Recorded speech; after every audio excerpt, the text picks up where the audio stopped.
¿Te has preguntado quiénes fueron los únicos guerreros que humillaron a Roma, obligándola a rendirse en combate? No fue Aníbal, ni Vercingetorix, fueron los olvidados samnitas, los auténticos rivales de la gran potencia. Roma, antes de ser imperio, casi desaparece. Sus legionarios, esos mismos que conquistarían el mundo, fueron obligados a pasar bajo el yugo de la rendición por un pueblo montañés que la historia borró. Hoy, cuando vemos gladiadores en películas como El Gladiador o Spartacus, pocos saben que sus armas, técnicas y hasta el nombre mismo de gladiador tienen origen samnita, no romano. Cuando admiras cascos romanos en museos o videojuegos como Assassin's Creed, estás viendo diseños copiados de los samnitas. Roma construyó su imagen militar con elementos robados a sus enemigos. Los deportes de combate modernos tienen más de estos guerreros montañeses que de los romanos. La esgrima olímpica conserva movimientos que los samnitas desarrollaron hace 2500 años. Antes de seguir, apóyanos, suscríbete y dale like, así todos crecemos. Continuemos. Viajemos a los Apeninos centrales, siglo IV a.C. Montañas imponentes, valles profundos y un pueblo que vivía en aldeas fortificadas naturalmente inexpugnables. Los samnitas no eran un pueblo unificado, sino una federación de 4 tribus: Pentri, Caraceni, Caudini e Irpini, unidos por idioma, religión y un código guerrero extremadamente riguroso. A diferencia de Roma, los samnitas despreciaban las ciudades. Preferían vivir en pequeñas aldeas dispersas por las montañas, lo que los hacía prácticamente imposibles de someter mediante asedios. Su sociedad estaba organizada militarmente. Cada hombre era un guerrero, y cada guerrero juraba lealtad mediante rituales religiosos tan extremos que incluso los romanos los consideraban fanáticos. El núcleo de la sociedad samnita era la touta, una especie de asamblea de guerreros donde solo los que habían demostrado valor tenían voz. No existía el concepto de civil, o eras guerrero o no eras nada.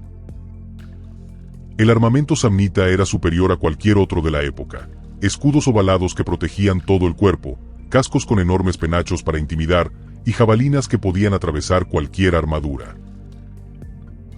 Su arma más mortífera era el pilum, una jabalina pesada con punta piramidal. Los romanos la copiaron tras enfrentarse a ellos, convirtiéndola en el arma que les daría el dominio de Europa siglos después. Los cascos samnitas, con sus impresionantes crestas y protecciones laterales, eran obras de arte diseñadas para provocar terror. Cuando los veas en museos, recuerda, Roma se los apropió tras derrotarlos. Lo más impactante, los samnitas inventaron los combates uno contra uno como entretenimiento ritual. Sí, los famosos gladiadores romanos eran una tradición robada a este pueblo olvidado. Originalmente, estos duelos eran ceremonias funerarias. Los samnitas creían que la sangre derramada honraba a los muertos. Roma transformó esta práctica sagrada en un espectáculo de masas. ¿Cómo un pueblo montañés pudo desafiar a la potencia emergente del Mediterráneo? ¿Y cómo consiguieron lo que ni Aníbal logró: hacer que miles de legionarios romanos se rindieran en combate abierto? En el año 343 a.C., Roma empezaba a expandirse más allá del Lacio. Los samnitas, vigilantes desde sus montañas, observaban con recelo. El choque entre ambas potencias era inevitable. Mientras Roma era una ciudad-estado con aspiraciones de dominar Italia, los samnitas controlaban un territorio 5 veces mayor, dominando los Apeninos y bloqueando cualquier expansión hacia el sur. La vida en el Samnio era brutal y austera. Los niños eran entrenados desde los 7 años para soportar frío extremo, hambre y dolor. Solo los más fuertes sobrevivían para convertirse en guerreros.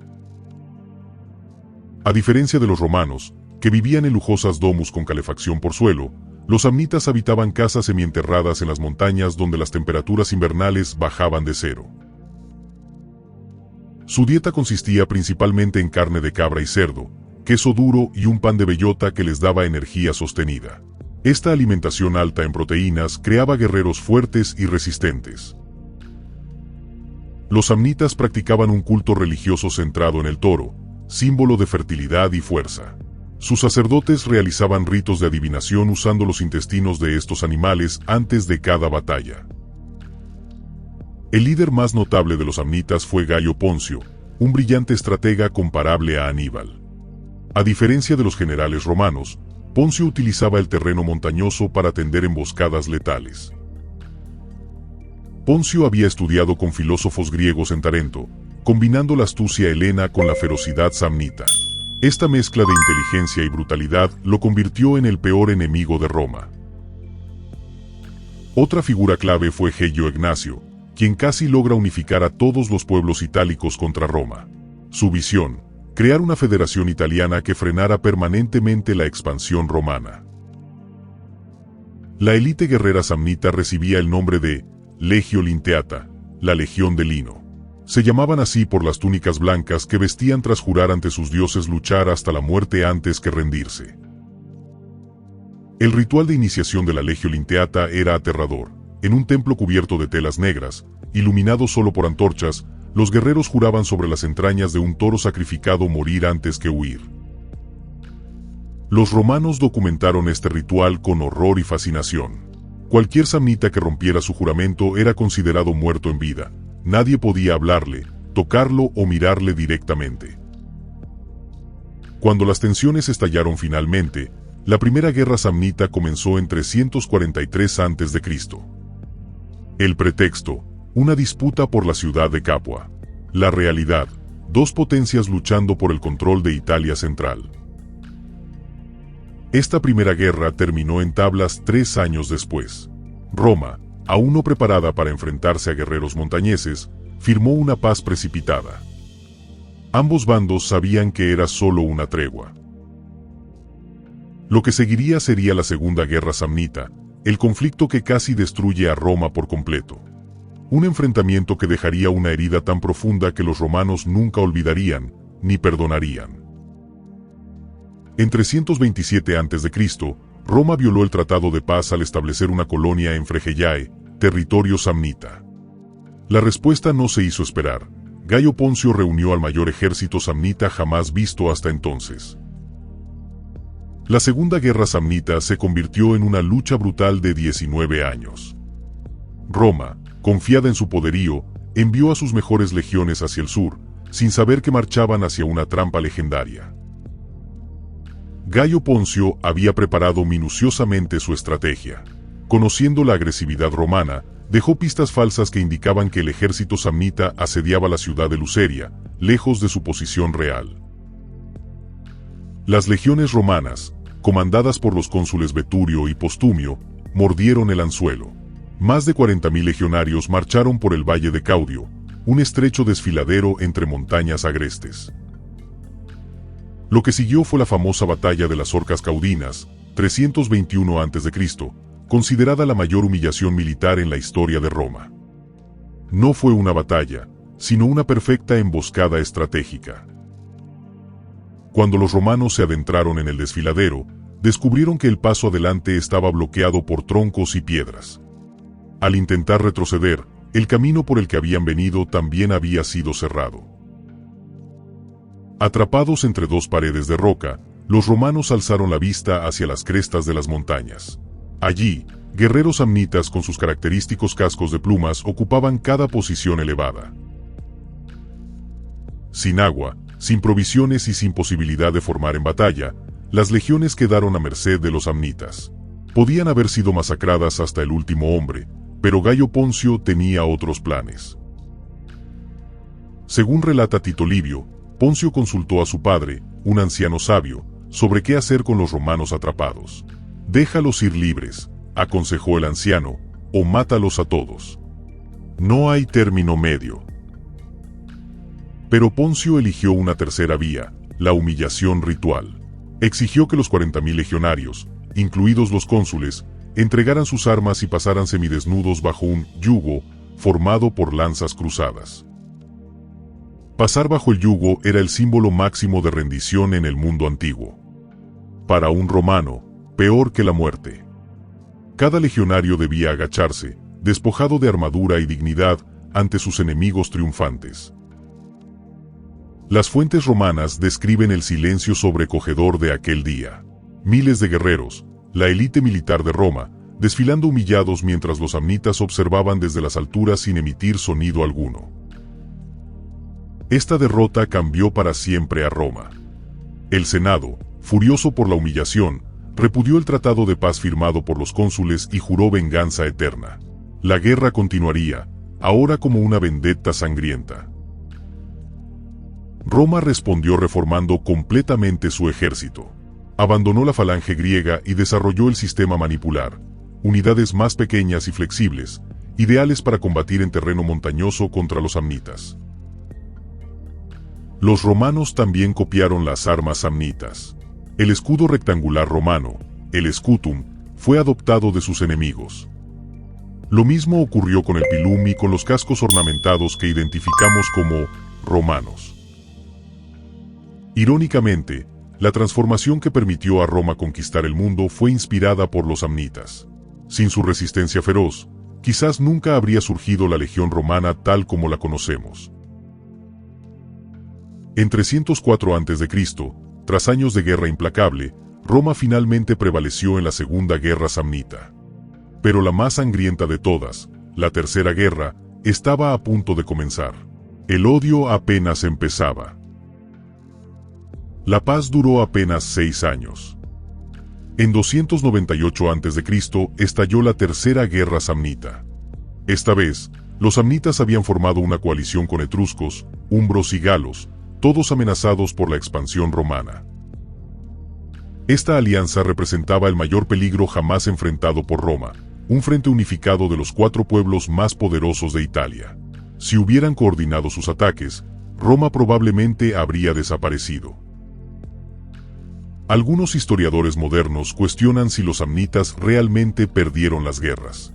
Arqueólogos han descubierto evidencias de que las victorias romanas podrían haber sido exageradas en sus crónicas.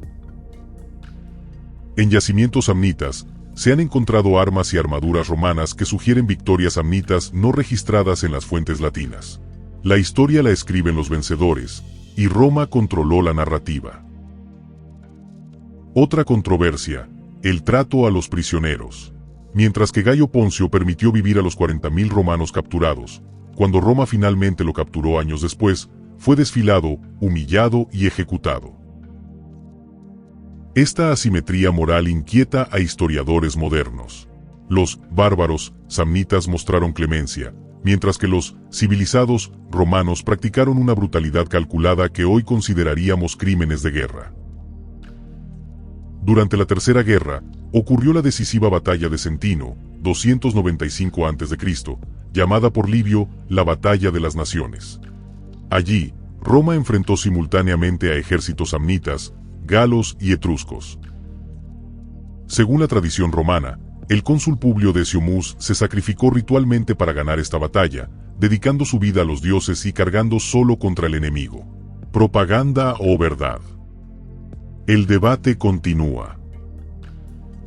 Algunos académicos sostienen que la obsesión romana por conquistar a los samnitas no era meramente territorial. Había un componente psicológico, la necesidad de borrar la humillación de las orcas caudinas. Esta teoría explicaría la extrema brutalidad romana. Cuando finalmente vencieron, arrasaron sistemáticamente aldeas samnitas, talaron bosques sagrados y prohibieron sus prácticas religiosas tradicionales. Las evidencias arqueológicas muestran un patrón inquietante: templos samnitas específicamente profanados, estatuas decapitadas y símbolos religiosos destruidos. No era solo conquista, era erradicación cultural. Una pregunta persiste: ¿por qué Roma no absorbió la cultura samnita como hizo con la griega o la etrusca? La respuesta podría estar en el trauma colectivo que las derrotas samnitas causaron en la psique romana. Otro debate gira en torno a la tecnología militar. Los hallazgos sugieren que los samnitas poseían técnicas metalúrgicas superiores a las romanas. Sus hojas de hierro tenían un temple que Roma no lograría en siglos. Si los samnitas tenían ventaja tecnológica, mejores posiciones defensivas y guerreros más disciplinados, ¿cómo perdieron? Muchos historiadores señalan un factor clave: la diplomacia romana, que aisló a cada enemigo. La estrategia de dividir y conquistar fue perfeccionada contra los samnitas. Roma ofrecía generosos tratados a quienes se separaban de la confederación, para luego aplastar a cada tribu aisladamente. Finalmente, tras 10 años de guerra brutal, la Tercera Guerra Samnita terminó en 290 a.C. con la sumisión nominal de los samnitas. Pero la resistencia continuaría de formas inesperadas durante siglos. Aunque militarmente derrotados, los samnitas nunca fueron completamente subyugados.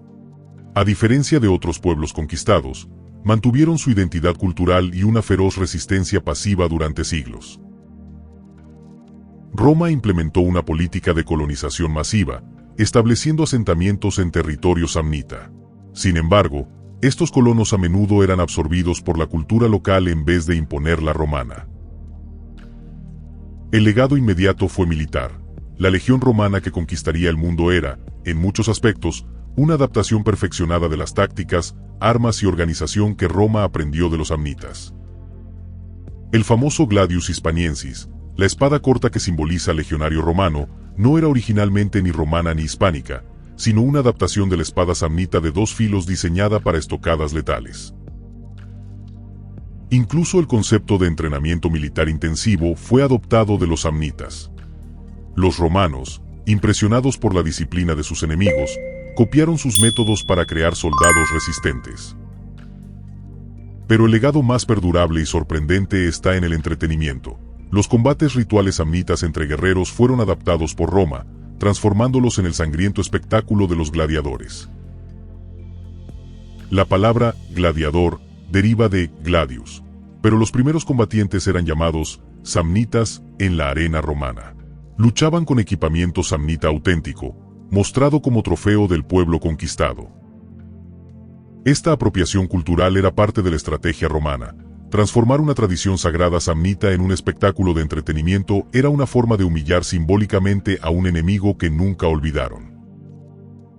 Los etruscos también habían practicado duelos funerarios, pero fue específicamente el estilo samnita, con su énfasis en la técnica y el equipo distintivo, el que fascinó a los romanos y evolucionó hacia los juegos. Irónicamente, mientras Roma intentaba borrar la cultura samnita, preservaba sus tradiciones guerreras en los anfiteatros. Los gladiadores samnitas siguieron siendo populares hasta el final del Imperio Romano.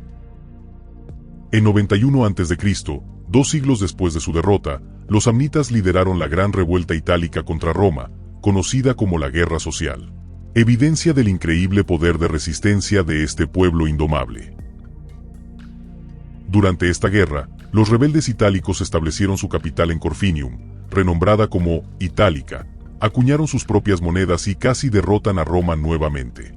El espíritu samnita seguía vivo.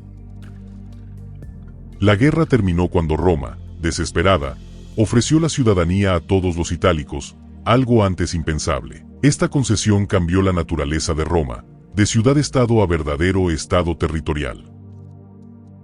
Durante las guerras civiles romanas, los samnitas apoyaron consistentemente a los populares contra los optimates, y especialmente a Mario contra Sila. Cuando este último venció, su venganza fue apocalíptica. Sila masacró a los últimos resistentes samnitas en 82 a.C. y declaró: "Los romanos nunca podrán estar seguros mientras existan samnitas". Luego deportó a los supervivientes y prohibió usar el nombre samnita. Este genocidio cultural fue tan efectivo que hoy apenas recordamos a este pueblo. Sin embargo, estudios genéticos muestran que su ADN persiste en la población actual de los Apeninos centrales de Italia. En la Italia moderna, hay un renovado interés por los samnitas. Regiones como Molise y partes de Abruzzo y Campania están redescubriendo este patrimonio cultural como parte de su identidad local única. Desde 1999, arqueólogos han descubierto más de 400 nuevos asentamientos samnitas utilizando tecnología LIDAR, revelando una civilización mucho más extensa y sofisticada de lo que las fuentes romanas sugerían.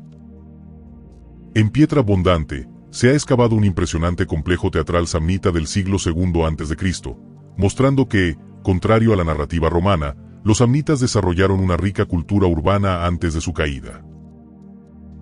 Festivales de reconstrucción histórica en Molise recrean anualmente rituales samnitas. Cientos de participantes visten armaduras reconstruidas y realizan demostraciones de sus técnicas de combate olvidadas. En 2018, un equipo internacional de metalúrgicos analizó espadas samnitas, descubriendo técnicas de forjado que no serían reinventadas hasta la época medieval. Su metalurgia era 500 años adelantada a su tiempo. Ambientalistas italianos estudian los métodos samnitas de construcción en terrazas y gestión forestal. Sus técnicas permitieron una ocupación sostenible de las montañas que previno la erosión durante siglos. El Museo Nacional Samnita en Campobasso alberga la mayor colección mundial de artefactos de esta civilización, incluyendo el Toro de Capino, una estatua de bronce considerada obra maestra del arte prerromano. En el ámbito militar, las academias modernas estudian las tácticas guerrilleras samnitas como ejemplo temprano de guerra asimétrica. Sus métodos de combate en terreno montañoso siguen siendo relevantes hoy.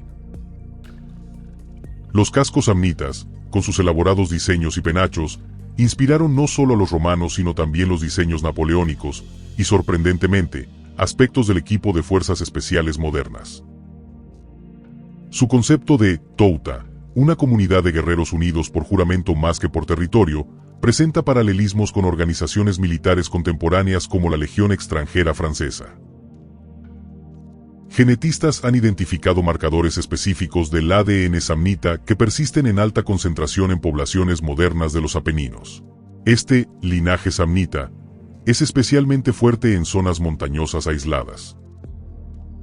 Un estudio de 2020 sobre restos óseos samnitas reveló una estatura media de 1,75 metros para los hombres, extraordinariamente alta para la época y resultado de su dieta rica en proteínas y entrenamiento intensivo.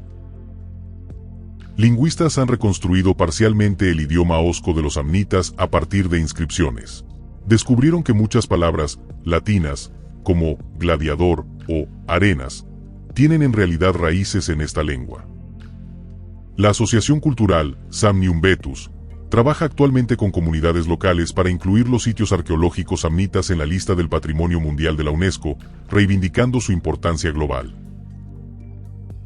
Universidades italianas han lanzado programas de estudio dedicados específicamente a la civilización samnita, separándola del contexto generalizado de enemigos de Roma, donde tradicionalmente se la encasillaba. El espíritu de resistencia samnita se ha convertido en símbolo para movimientos de preservación cultural en toda Europa, inspirando a minorías étnicas a mantener sus tradiciones frente a la homogeneización.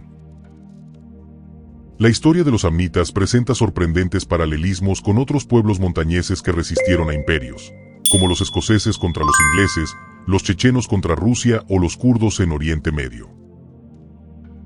En todos estos casos, el patrón es similar. Comunidades adaptadas a terrenos difíciles desarrollan tácticas guerrilleras superiores y una identidad cultural resistente que sobrevive incluso a la derrota militar. El concepto samnita de la Legio Linteata, con sus juramentos a muerte, encuentra eco en unidades de élite modernas como los gurkhas nepalíes o los comandos británicos, con sus códigos de honor inquebrantables. Historiadores militares comparan la estrategia de Gayo Poncio en las orcas caudinas con la emboscada vietnamita en Dien Bien Phu. Ambos utilizaron el terreno para atrapar a un enemigo tecnológicamente superior. La resistencia cultural samnita, que persistió siglos después de su derrota militar, se refleja en pueblos como los maoríes o los tibetanos, cuyas tradiciones sobreviven a pesar de haber perdido independencia política. Asombrosamente, la técnica samnita de construir en terrazas para agricultura montañosa es casi idéntica a la desarrollada independientemente por los incas en Perú. Soluciones similares a desafíos geográficos parecidos. Los rituales de iniciación guerreras samnitas, con sus pruebas de dolor y resistencia, tienen paralelos en tradiciones masái, dinka y entre los marines estadounidenses, forjar hermandad a través del sufrimiento compartido. El concepto del guerrero ciudadano samnita, donde cada hombre con derechos políticos era también combatiente, tiene fuertes paralelismos con la democracia militarizada de Esparta y ciertas comunidades vikingos. Antropólogos han observado cómo las comunidades montañesas desarrollan un etos guerrero similar, los gurkhas en Nepal, los circasianos en el Cáucaso y los samnitas en los Apeninos, todos valoraban autonomía y ferocidad. La capacidad samnita para recuperarse de derrotas catastróficas y seguir luchando recuerda a la resistencia de Afganistán frente a invasores, tanto macedonios, británicos, soviéticos como estadounidenses. El sistema federal de los samnitas, donde tribus independientes se unían para la guerra pero mantenían autonomía interna, se refleja en estructuras como la Confederación Iroquesa en Norteamérica precolonial. Su influencia en Roma se extendió indirectamente al mundo. Cuando veas el Coliseo, recuerda que los juegos de gladiadores comenzaron como una apropiación romana de rituales funerarios samnitas sagrados. Los arqueólogos han descubierto que santuarios samnitas alineados astronómicamente para solsticios y equinoccios presentan paralelos con estructuras megalíticas europeas, sugiriendo tradiciones compartidas antiguas. En la estrategia militar, el énfasis samnita en unidades pequeñas y autónomas precede en 2000 años a conceptos modernos como los equipos de operaciones especiales, que operan tras líneas enemigas. Sus técnicas de metalurgia, particularmente el templado diferencial de espadas, muestran impactantes similitudes con métodos desarrollados independientemente en Japón para la creación de katanas samurái. El problema de controlar poblaciones montañesas persiste en la geopolítica moderna. Las lecciones de Roma contra los samnitas siguen siendo estudiadas por estrategas militares contemporáneos en zonas como Afganistán. A pesar del renovado interés, persisten numerosos mitos sobre los samnitas. El más extendido es considerarlos simples bárbaros montañeses, cuando evidencias arqueológicas muestran una sociedad altamente compleja. Otro mito, que carecían de escritura. Recientes hallazgos incluyen más de 200 inscripciones en lengua osca con alfabeto derivado del etrusco, evidenciando una rica tradición literaria ahora mayormente perdida. También se ha desmentido que vivieran en aislamiento cultural. Artefactos griegos, etruscos y hasta fenicios encontrados en asentamientos samnitas revelan extensas redes comerciales y diplomáticas internacionales. Las mujeres samnitas, contrario a la narrativa romana, gozaban de un estatus relativamente elevado. Inscripciones funerarias y representaciones artísticas las muestran participando en rituales y poseyendo propiedades. El mito de su tecnología primitiva ha sido demolido por hallazgos recientes. Su cerámica de barniz negro rivalizaba con la mejor producción griega, y sus técnicas metalúrgicas superaban a las romanas contemporáneas. Tampoco es cierto que fueran exclusivamente pastores. Análisis polínicos en yacimientos revelan agricultura sofisticada en terrazas, con cultivos de trigo, cebada, vid y olivo gestionados mediante sistemas de irrigación. El arte samnita, largo tiempo considerado inexistente o derivativo, ha sido reevaluado. Sus frescos funerarios muestran un estilo distintivo que combina influencias griegas con una expresividad y simbolismo únicos. Contrario a la visión romana de bárbaros desorganizados, el descubrimiento de sistemas urbanos planificados como en piedra abundante revela una sociedad con avanzada comprensión arquitectónica y planificación civil.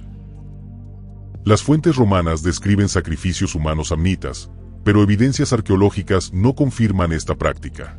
Probablemente sea propaganda romana para justificar la brutal represión contra ellos. Un hallazgo revolucionario: los samnitas practicaban cirugía craneal. Se han encontrado cráneos con trepanaciones perfectamente cicatrizadas, indicando conocimientos médicos avanzados que permitían sobrevivir a estos procedimientos. La imagen romana de guerreros samnitas como berserkers descontrolados contrasta con evidencias de entrenamiento militar altamente formalizado, con posiciones de combate estandarizadas similares a artes marciales modernas. Otro mito derribado: su supuesto aislamiento genético. Estudios de ADN antiguo revelan que los samnitas eran genéticamente diversos, con linajes de Europa Central, Balcanes y Asia Menor, reflejo de migraciones históricas. Las excavaciones han refutado la idea de una sociedad puramente militarista. Se han descubierto instrumentos musicales, juguetes infantiles y espacios teatrales que evidencian una cultura con rica vida social y artística. Contrario a relatos romanos sobre un pueblo naturalmente belicoso, evidencias indican que los samnitas desarrollaron su etos guerrero como respuesta adaptativa a presiones externas de potencias expansionistas. El mito más persistente: que fueron completamente romanizados tras su derrota. Evidencias lingüísticas y culturales demuestran que mantuvieron identidad distintiva hasta el final del imperio, resistiendo la asimilación. Quizás el mayor mito, que su historia es irrelevante hoy. En realidad, su legado de resistencia cultural, innovación militar y adaptación ecológica, ofrece lecciones cruciales para nuestro mundo contemporáneo. La primera enseñanza de los samnitas: la geografía moldea destinos. Su adaptación perfecta al terreno montañoso les permitió resistir a un imperio más poderoso, lección relevante en conflictos asimétricos actuales. Segunda lección: la identidad cultural puede sobrevivir a la derrota militar. Los samnitas perdieron guerras pero preservaron su esencia durante siglos, como muchos pueblos indígenas contemporáneos intentan hacer. Tercera enseñanza: la tecnología no garantiza la victoria. Los samnitas, con metalurgia superior y mejor conocimiento del terreno, resistieron décadas a las superiores tropas numéricas y recursos romanos. Cuarta lección: la sostenibilidad. Su sistema de manejo forestal y agricultura en terrazas permitió habitar montañas durante siglos sin degradar el ecosistema, un modelo para comunidades rurales modernas. Quinta enseñanza: la federación como modelo político. La estructura confederada samnita, con autonomía local y alianza estratégica, anticipa conceptos modernos como el federalismo suizo o sistemas descentralizados. Sexta lección: la importancia de la diplomacia. Los samnitas fueron militarmente formidables, pero fallaron en crear alianzas estables, permitiendo a Roma aislarlos y derrotarlos uno por uno. Una lección geopolítica eterna. Séptima enseñanza: la memoria histórica y su manipulación. Roma casi borró a los samnitas de la historia, mostrando cómo el control de la narrativa puede ser tan importante como el control territorial. Octava lección: la apropiación cultural como herramienta de dominio. Roma adoptó elementos samnitas, armas, técnicas, incluso gladiadores, reescribiendo su origen para borrar su contribución, proceso aún visible hoy. Novena enseñanza: el coste de la victoria. Roma venció pero fue transformada por el conflicto, adoptando innovaciones samnitas que alteraron su identidad. Los vencedores a veces son cambiados por aquellos que conquistan. Décima lección: la resistencia de larga duración. Durante 300 años tras su derrota, los samnitas mantuvieron rebeliones intermitentes, mostrando que la ocupación militar nunca garantiza control cultural real. Undécima enseñanza: la diversidad dentro de la unidad. Las 4 tribus samnitas mantenían identidades distintivas dentro de su confederación, modelo para estados multiculturales modernos que buscan equilibrio. Duodécima lección: la resiliencia económica. Su economía diversificada, pastoreo, agricultura, metalurgia, comercio, les permitió mantener independencia y recuperarse de devastaciones bélicas reiteradas. Decimotercera enseñanza: el valor de lo local frente a lo global. Mientras Roma representaba la homogeneización cultural, los samnitas defendían tradiciones regionales, debate que resuena en discusiones sobre globalización. Decimocuarta lección: el rol de los rituales en la cohesión social. Los juramentos samnitas creaban enlaces sociales inquebrantables, recordándonos la importancia de ceremonias compartidas en sociedades atomizadas actuales. Decimoquinta enseñanza: la arqueología como redención histórica. Las excavaciones modernas están rehabilitando a los samnitas, recordándonos que cada generación debe reexaminar críticamente narrativas históricas heredadas. Enseñanza final: las civilizaciones perdedoras tienen tanto que enseñarnos como las ganadoras. La historia samnita nos muestra caminos alternativos de organización social que podrían inspirar soluciones contemporáneas. Hemos recorrido la asombrosa historia de los samnitas, desde sus victorias que humillaron a Roma hasta su resistencia cultural que perduró siglos. Un pueblo que cambió la historia pero fue casi borrado de ella.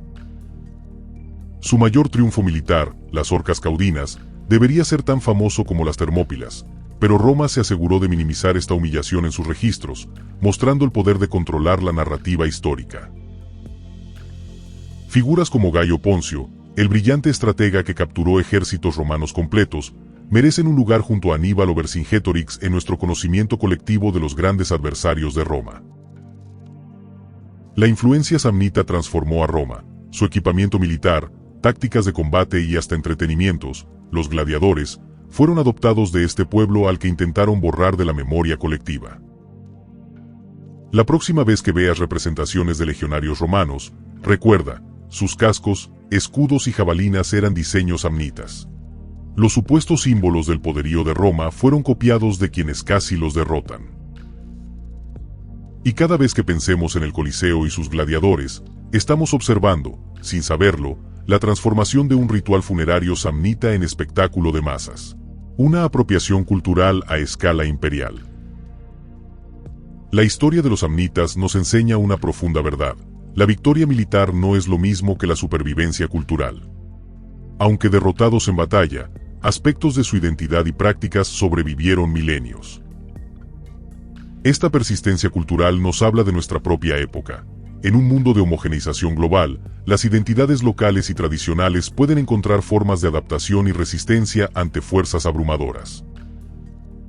Los arqueólogos que hoy excavan en los Apeninos están recuperando no solo artefactos, sino la voz de un pueblo silenciado, permitiéndonos escuchar finalmente el otro lado de la historia, no solo la versión de los vencedores.